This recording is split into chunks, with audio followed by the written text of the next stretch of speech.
Hello, everyone, and welcome to another great episode, episode of Cup of Joe. We are back once again. You didn't think it was going to happen, but it did. And I'm quite excited today because today we are going to be talking about the truth. Yes, ladies and gentlemen. See, okay, a bit of context. So, I was playing video games, something you guys might know, and there's something that occurred to me when I was doing it. When you play a video game, there's no research of the truth. You don't really care what is really going on. You know, if someone came in and told you, this is just a bunch of ones and zeros you're looking at, right? Or if you're watching a movie and they told you, Spider-Man doesn't actually shoot webs, right? Or he doesn't really exist.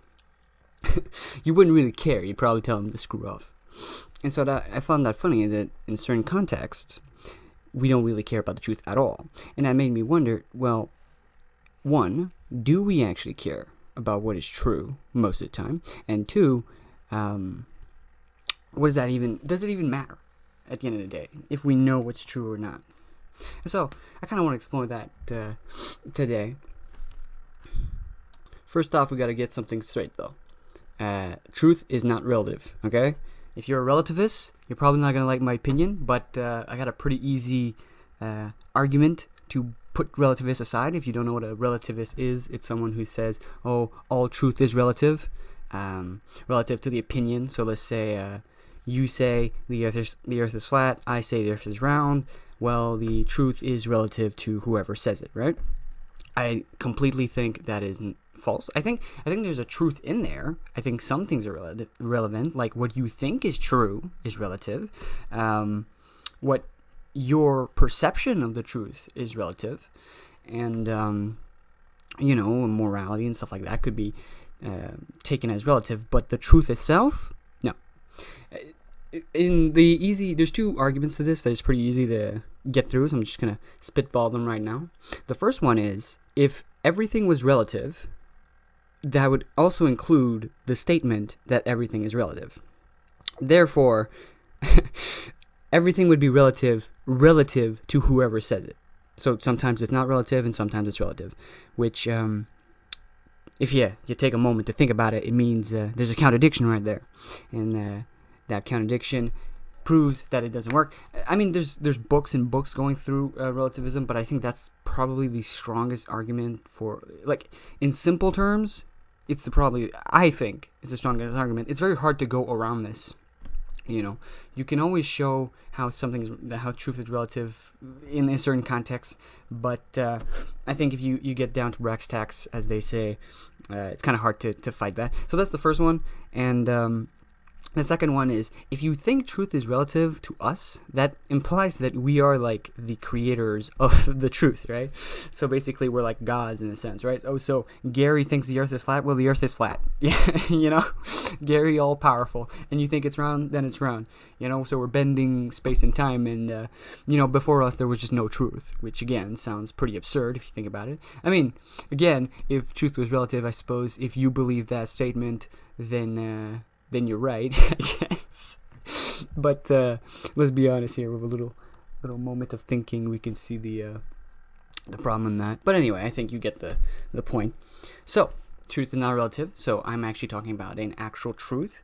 Now, this is kind of hard because if you're not like a nerdist philosopher like I am, like I geek out over this kind of stuff, the question gets a bit difficult.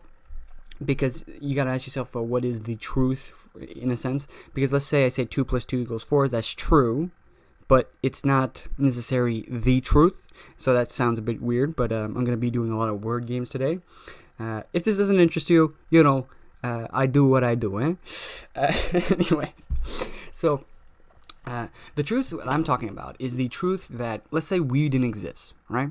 Or no life form existed. And I always like to use this metaphor: if nothing had eyes, right? So or a rock or whatever you want had eyes and can look onto the world as it is, that would be the truth, what is actually happening. That's how I see it.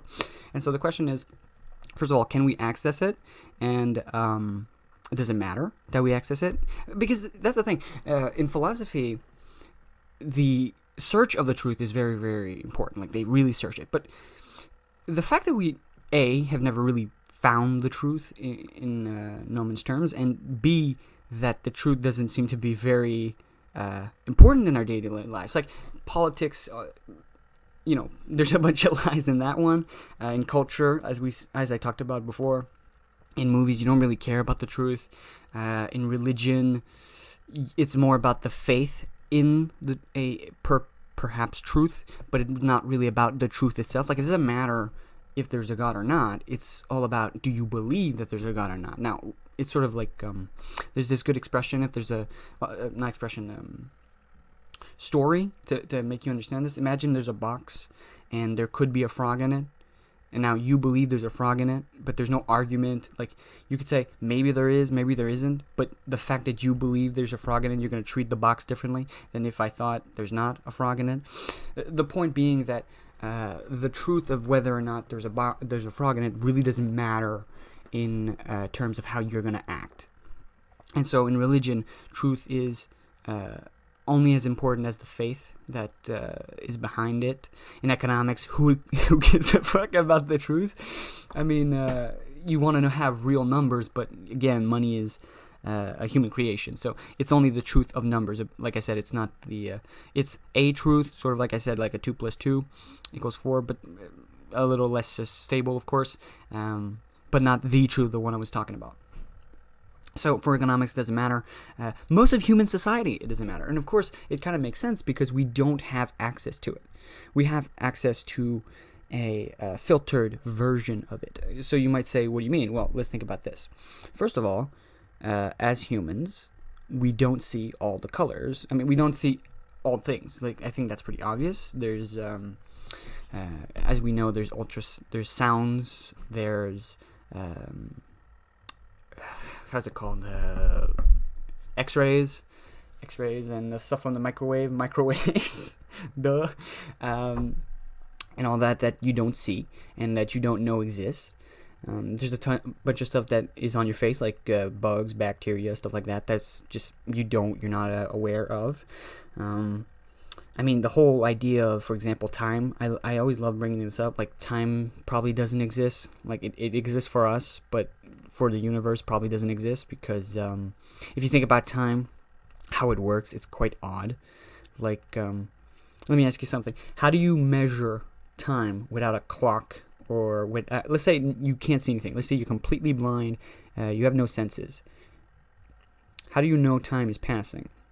Now you might say, oh, I'm alive. Okay, so you're observing yourself. But if you stopped all objects from moving, you would notice that it's hard to know if time is still moving. And if it does, that's because you're projecting an observer. So you're basically projecting an observer looking at the fact that everything has stopped. But if you stop everything, you could probably say time has stopped moving, because what I'm trying to point out here is just, if you pin down what time is, it seems to not actually, it seems to like disappear in a sense and become simply the observation of movement. And therefore, if simply the observation of movement, that means time doesn't exist, or only exists relative to us and our observations. I mean, think about it. The way we developed it, we looked at the moon and the sun turning around the earth and stuff like that.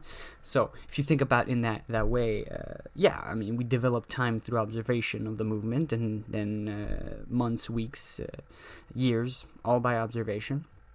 And then afterwards, we built a time frame. You know, a second is not an actual reality. It's literally something we made up. Like, try to describe a second. It's really hard to do so. You go, well, a second, there's 60 seconds in a minute. All right, what's a minute? Well, a minute is 60 seconds. Great. So, yeah, time. That's one that doesn't exist in the ultimate truth. And yet, humans go on. And so, yeah, humans don't see a lot of things. And not only do they not see a lot of things, they also, like I said, create things that don't really exist, right? They're observational, but they're not actual. And so, you know, one of the things is, can you have access to the truth? And again, like I said, so let's explore that question. Can you have access to the truth? My opinion is maybe, But in general terms, you can have access to some parts of it, but not the totality. So I'll give you a good example. Here's one that's pretty well known. It's Descartes' phrase, "I think, therefore I am." Pretty easy truth. It's basically, if you take a moment and you move everything aside, like you take away all things that you believe exist and you leave out what's left, you realize that the only thing is left is the fact that you're thinking, right? So you're like, okay, let's say I can't trust anything. What is left? The fact that I am questioning what is left, you know? And so the questioning proves that you exist. So there's a good phrase, it's regardless what I am, I exist. Okay, so that's a truth. That's a truth, and I mean, that's a truth only for me, and a truth only for you, because I can't confirm that you exist, but I can only confirm my own existence. So, put that aside. So you have at least one truth, that one. The second one, you can kind of go with that, is that there is necessarily space. So that one's a pretty done deal. How do you know that? Well, let's put it this way. The fact that you think, well, first of all, movement is, you need movement to think, because you have a thought, you can have a second thought. Those two thoughts are different, right? And are also a process. So because you start off not having thought something, then you think something, therefore there was a movement. So you can confirm movement. And then because there's movement, therefore there also must be space. So, pretty good so far. We know three things that are real: movement, space, and your own existence, which is pretty good. But then this is where it gets complicated, right? It's like, all right, you know these three things. But other than that, it gets very difficult to start to prove things, right? Because it's sort of like, imagine they're building blocks, kind of like when you were a kid, right? It's like, okay, you only have three, right? So now how do you build more and more? And it gets difficult because then you also have to confirm each of the new buildings, if you will. So, okay, let me take space, let me take movement, put it together. What does it give me? Nothing. It doesn't, like maybe gravity, I don't know. But then you have to confirm that gravity is a real thing, and then, all of that. So, in a sense, you might actually do the argument that all that exists is movement, space, and your existence. However, you can't confirm that. Just because we have able to confirm three things, it doesn't mean that we can confirm that the three things are the only three things. So there's that. And then, if you are a bit into this, you might say there's other things you can kind of confirm through. But in general, my point being that you can't know. I think there's a limit to how much we can know. And the reason is, it's not necessarily that. Okay, let's go back to my box example. Let's say there was a frog in a box, and you do believe there's a frog in a box, and so basically you're right. The problem with that truth is that you don't actually know that truth. You believe that truth, right? So the I think, therefore I am is solid. Like, you can't deny that. When you think, you prove that you exist, right? So that's a slam dunk. You can't have an illusion of this. Like, there's people that said, well, maybe you're in a simulation and your brain's a simulation and blah blah. But the thing is, that doesn't deny the fact that there's something happening, right? So that's why I said regardless of what I am. The point being that regardless of what I am something, and that is a slam dunk. You cannot deny that position, and the two others also cannot be denied, because you still need movement and you still need space for that movement. So it doesn't really matter what you are in simulation, but again, you can't prove either your simulation or not. So that's a problem. But let's go further. Again, like I said, the thing that gets complicated is that even if you knew something or believe something that was true, the problem is you do not have a confirmation, and therefore you will never know if that thing is true, which is kind of a sad proposition. I don't like to believe it, and I don't think I want to believe it. The problem is sort of skepticism as a whole. I'm not going to go through a whole spiel of that, but it's just so interesting to me, because it's sort of like we live on a society where, for example, we'll tell people don't lie, say the truth and stuff like that. But when you get down to, like I said, brass tacks, you realize that there's no truth to be had. Like, if you have a lawyer, right, and then you're trying to defend I'm innocent, they're like, well, we're searching for the truth. But the actual thing you're looking for is a close enough approximation of what happened, because you can never really know, right? For example, let's say you have a witness. Well, the witness might be lying. If you have a video, the video might be fake, or maybe what you're seeing is not real, or maybe that person never existed. I know that sounds weird, but when it comes down, what I'm talking about is the ultimate truth. You can never really have that 100% certainty. But you might say, okay, but in that context, wouldn't you say that we do actually have truths, right? I mean, Ted Bundy actually killed a bunch of people. JK got assassinated and stuff like that, right? Can't you confirm those things? And I think that's a good point. But this is where it gets kind of fun for me, is that truth is a, how can I put this, is a contextual truth. This is not my invention. Essentially, contextual truth is what is good enough for society. So I'll give you a good example. Let's say you watch on the television, you want to know the weather, and the television says, okay, it's going to be raining. Well, you don't actually know that's true, but it's good enough, right? It's good enough for your context. Now, let's say you were allergic to rain, right? And then you really have to know if it's raining to go outside, and it says it's gonna be, it's not gonna be raining tomorrow. Well, you're probably gonna doubt it. You're gonna be like, you're gonna take that risk. You're gonna say, I don't actually know if the weather guy is saying the truth. And so, in that way, you can actually say, you can absolutely observe that no, the truth in there is not true. Again, let's go back to the law thing. Let's say there was a thief stole something, and that his punishment, I don't know, is $500. Okay, and then you have a few people that said they saw it, and then the guy says, no, I didn't do it, but it doesn't look very convincing. Well, guess what? The problem, there's enough evidence in that moment to say, well, I'm pretty sure that this is the truth and that you actually did steal that money. And it really doesn't matter if we're wrong here. I'm not saying that that's what lawyers think. I'm just saying the truth is, in a sense, can be a little more fluffy, if you will. It doesn't really matter too much if you're wrong, and you don't really have to look for that perfect truth. And but let's say again you went to a big thing, right? And then the evidence was kind of the same, so you saw a few witnesses, but it was a really big crime, and the consequence could be like life in jail forever or a penalty of death. And the guy says, I didn't do it. Well, you're going to take what he says, and you're going to take the evidence with much more critique. And, of course, the big thing, as you might know with a lot of big crimes, if you look, for example, Michael Jackson, Bill Cosby, whatever, there's still people today that will say that it's possible that he didn't do what everyone said he did. Now, everyone says no, but it did happen. But the point is, you never have that certainty. And because the crime was so big and the penalty was so heavy, people go, well, it is possible that that thing's not true. No one, no one goes to the thief and goes, well, it's possible you didn't. They go, no, there was enough evidence. It's true. No, it's relatively true. It's no, hold on. Contextually, not relatively. Let's not get mixed up here.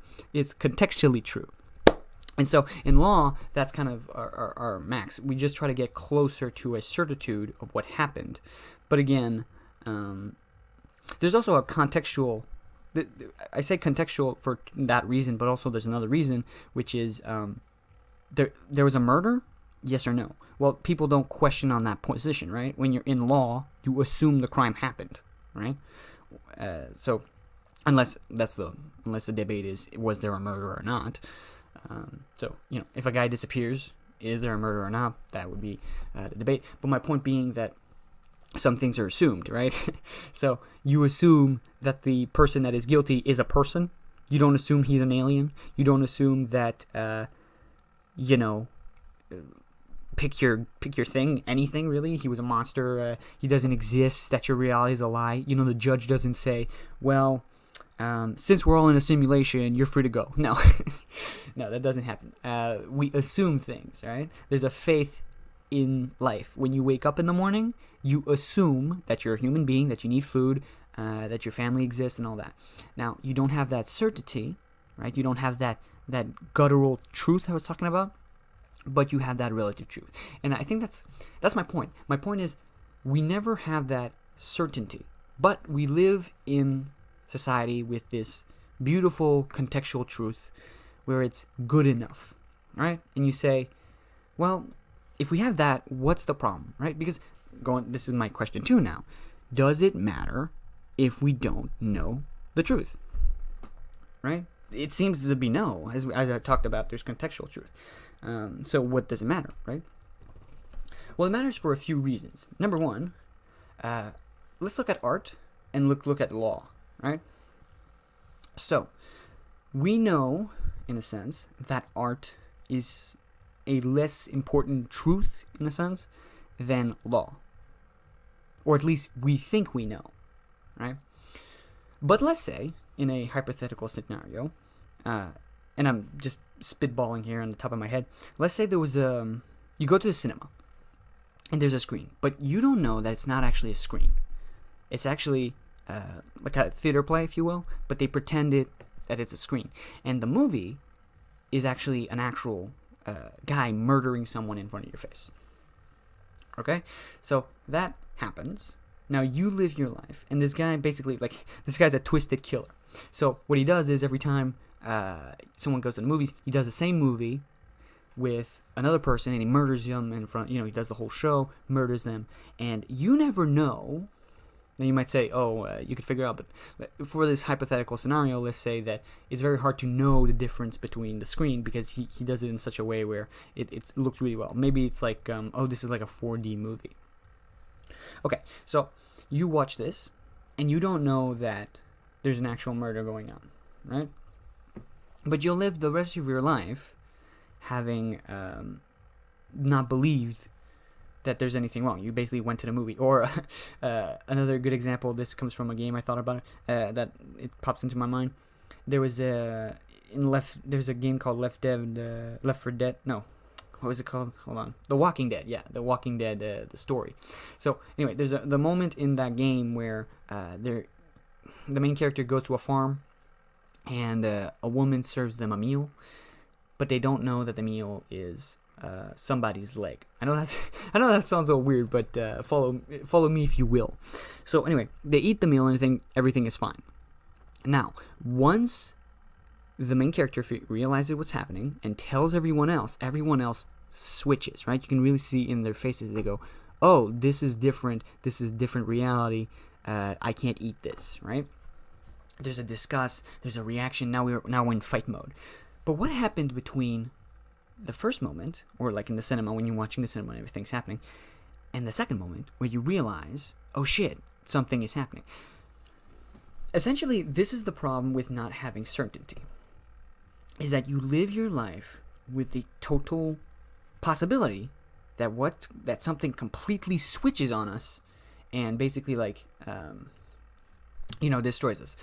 A good example again, let's say someone has a cancer, right? A doctor tests your person, tells you have 20, 40 years, okay? Because it's a slow cancer and it's probably not going to affect you. You go, great. He's wrong. It's actually a very deadly version of the cancer that's in a way very, different, where it looks like a very harmless cancer, but it's actually very intense. So what happens? You get that really intense cancer. You die 3 days later when you could have started to have chemo and you could have survived. Or you're in the government. The government looks trustworthy. I mean, we all know there's always corruption. But my point being, let's say the government says we're doing this, and of course they're doing the opposite. And then the curtain falls, and then we learn, oh shit, this is happening. The truth be told, most of the horrible shit that happens in our lives happens because of that uncertainty. When you get in the car, and the car might have a problem and make you have an accident, it's because you don't have the certainty that the car will work. When you, like I said, the cancer thing, you don't have the certainty. It's the certainty, or the lack of, is the reason that we get into so much trouble, right? It's the reason that life is dangerous and scary and stressful. I mean, just think about, for me, a good example for me would be, first time I published something on the internet, it's really scary because you don't know what's going to happen, right? That uncertainty. And so I think nothing much is going to happen, or maybe people will enjoy, maybe people won't. And then I publish, and what happens? Turns out the internet is from aliens, and I don't know, they come in and barge in and bring me to the spaceship. I don't know. I know I'm looking ridiculous, but my point being that the problem with our lack of certainty is we basically are victim to the world. We're victims to everything that happens. One last example, which I think is probably the most interesting one. You could die tomorrow. Like, I don't want to scare you on this, but you could, wake up, get out of bed, and then the planet just explodes because we don't know the properties of the planet. We don't know the properties of the universe. We just know minimal things with certainty, right? And the thing is, we didn't prepare because we don't have that certainty. Now, I ask again, does it matter that we don't know the truth? Well, we're still alive, right? To a certain extent. So, does it matter? Not necessarily, no. It matters to the extent of, does life matter? And also, is it okay to have that risk? I mean, what's the opposite? Like, we can't have that perfect certainty with everything, right? We are made in such a way. And so what are we going to do with the fact that we don't have certainty? Just hide in a bush? No, that's not going to happen. We're humans after all. So, in a sense, the research of truth, actually, this is very interesting now I think about it. The research of truth seems to now, if we think about it, be a sort of research of control. Because that's what we really wish, right? When we look into science, when we look into psychology, when we look into, psychology, that's a big one. Side note here, if you ever went on the internet and found those guys that be like, a few tips to get a woman and stuff like that, the ridiculous bullshit. When you think about it, okay, that's control. It's basically, you don't have control over the other person, so let me have tips and tricks that will control the other person, right? Because we're so vulnerable in that sense, because we don't know. And so that control, that knowing, I want to know to be able to control my life. But of course, the thing I think I've shown pretty well, or hopefully pretty well, is that we barely know anything with certitude. We're as close as we can get is contextual certainty, meaning I believe that in a certain context, this is good enough. It's always the good enough. So that's the best control we can get. The tyrant wants control, but never does know if its people likes him or is going to rebel against him.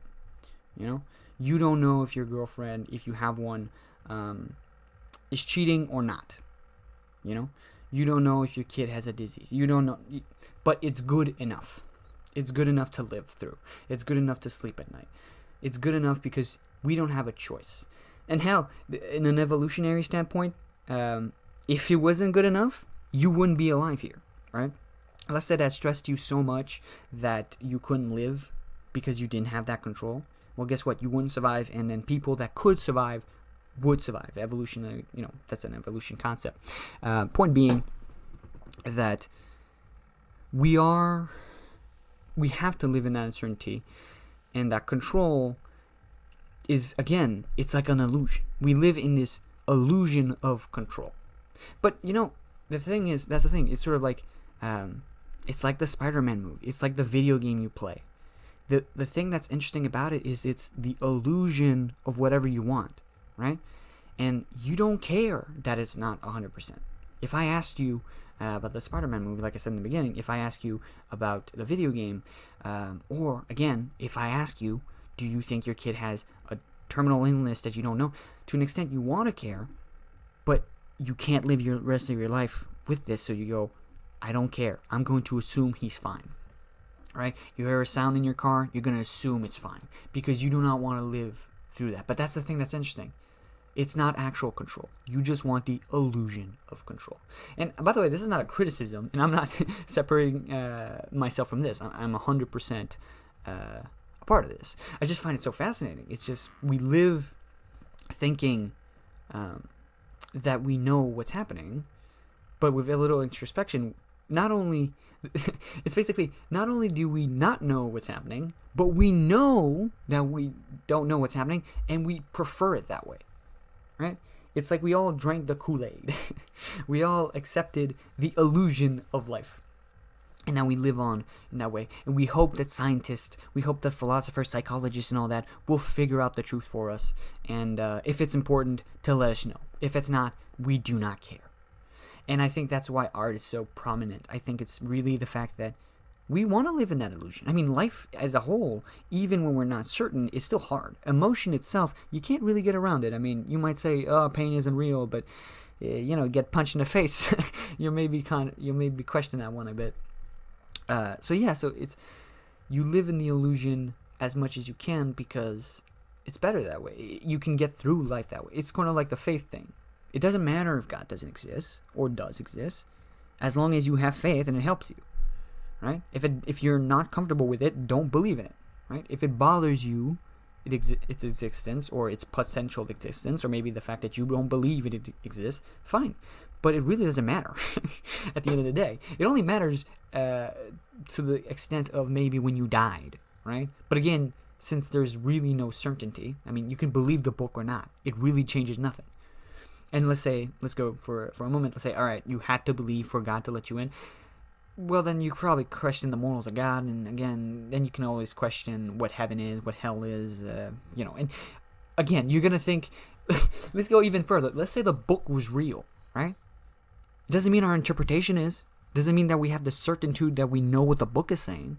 I mean, think about the amount of times we've questioned and changed the book. Think about all the different types of religion. Think about the cults and not cults and Scientology. If Scientology is real, we're screwed, man. But again, we got it wrong so many times. So I'm not worried much about that one either. So I think we have a good good exploration. So let's do a conclusion, shall we? Do we have access to the truth? Maybe to an extent. Yes to a few things. But mostly no. And mostly we'll never know. Do we care? We want to care. If we could have access, we probably would have it to an extent. Or maybe someone wouldn't. It is possible some people wouldn't want the truth anyway, right? You don't want to know when you die. You don't want to know how you die. Or maybe you do, but not to the huge extent. Only to the extent that you can control your life afterwards. You don't want to know all the horrible things that are going to happen because you can't stop them all, right? Yeah, I think that's also the point, is that knowing everything would still not help you control everything. It would help you control a bit, and that's really the point. And so, does it matter? Yes, but for most people, we don't care, or we choose to not care. It makes me think. This whole conversation kind of reminisce of a moment I was with my sister. I have a sister. And we were walking, and like I said, I'm a huge philosophy buff, and my sister just doesn't understand too much why I was into it. So she basically, we had a talk and all that, and I asked her, I was like, well, I love trying to find the truth. Do you not care? And she told me no. And for a very long time, I didn't understand that. And now, years later, I get it. I understand. It's just, we're faced with such a hugeness of the world, and, well, this happens. Anyway, I'm not gonna keep rambling on like a crazy person. I just really want to talk about the truth and explore it. I hope this was insightful. Episode 2, baby. Look at me. I don't know if I'm gonna do this every 2 days. We'll see what happens. Of course. I'm having a lot of fun, and I'm really happy I did the first one. I'm really happy I'm doing the second.